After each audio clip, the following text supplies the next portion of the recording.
Hello, guys, and welcome back to the channel. It's so good to have everybody here to talk about a very interesting topic. And I said, I find a lot of topics interesting, but today's interesting topic is geography.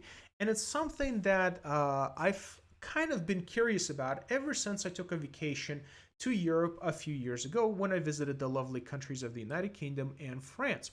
And there was something peculiar that I've noticed about the United Kingdom as I was traveling there during spring. At the same time that the United Kingdom was experiencing an increased precipitation, it was relatively warm, and I said it rained almost every single day, but it was still warm and palatable weather, all at the same time at the home state where I come from in Montana and in places nearby, places like North Dakota, where I also lived, and Minnesota, where I visited a number of times, it was bone chillingly cold and blistering. There was winter and snow as far as the eye could see in some places. And that made me really wonder what is really happening here that makes Europe so palatable, so warm, and so interesting because if you look at the latitudes, you got the 55th North, 50th, and 45th, and you look in this stretch is where the United Kingdom and France falls.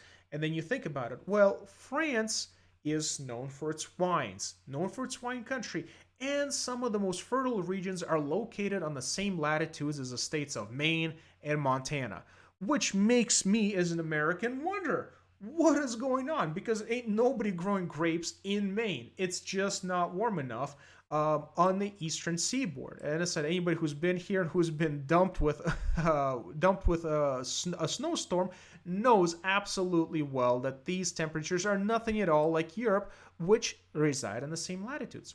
Well, it turns out there's something behind it. And it's actually called the AMOC. And I'm going to try not to butcher this, but the AMOC is called the Atlantic Meridional Overturning Circulation, which is part of this North Atlantic Gulf Stream ecosystem, you could say, that brings warm water from the Caribbean all the way up north to the islands of the United Kingdom and to, of course, the western seaboard of Europe, where they decide they can engage in in agriculture and grow things like grapes, which I said don't grow as easily in the United States. And remember, just so you guys remember, living as far north as I did in America wasn't even all that far north because north of where I lived, there was millions of more people in another country called Canada, which experienced even worse and crazier winters. So let's just keep that in mind for perspective. But as I said, this is a massive system that brings warm waters to the fronts of Europe. But as with all things that are interesting, sometimes there's a hint of sadness. And of course, this one comes in the form of climate change, which they say will contribute to a reduction between 34 and 45% by the end of the century of this warm water system. And this is all in part because it said global warming, which creates heating, will create increased you could say desalination of the local currents, which is said could impact their trajectory towards these coasts.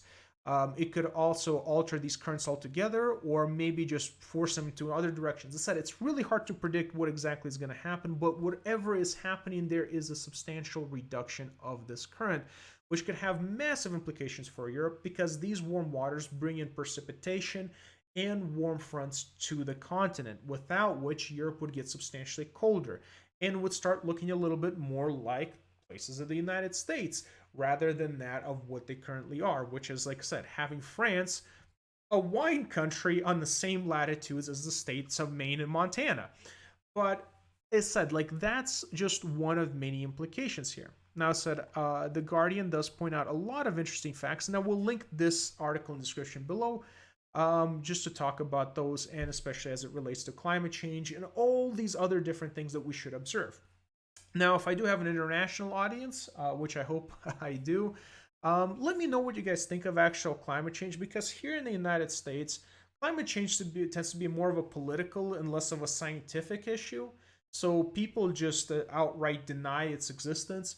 I personally think that climate change does exist. Now, the level as to which humans contribute to the climate change and contribute to the destabilization of the environment remains to be seen. As said, data science isn't exact, and there's a lot more work that needs to be done, and we have to study data science because, as I said, eventually, if we want to settle Mars, which, yeah, coming back to space here, we will have to figure out how to control our environments, right? And in order to control environments, we have to understand them and how our behaviors here on Earth impact those. And I said I made an entire video yesterday about talking about how simple organics and primordial life could be affecting like the climates of Titan. So I said we're very early in the sciences here, but we are understanding some key facts, and that is humanity is contributing to climate change.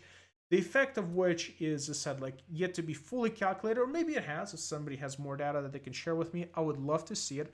I'm always trying to keep myself open-minded, but as I said, this is an interesting story that led me to the discovery of a very interesting system, and I said without which Europe would, as said, potentially witness a new ice age, which is kind of the topic of today's video. Because I said without warm water environments hitting the frontal coasts of Europe, you're gonna see decreased precipitation, which could contribute to drought, but also is said they could contribute to colder weather fronts, which could freeze larger chunks of Europe and make it, I said, harder to sustain life in its present state with all the agriculture and all the other things.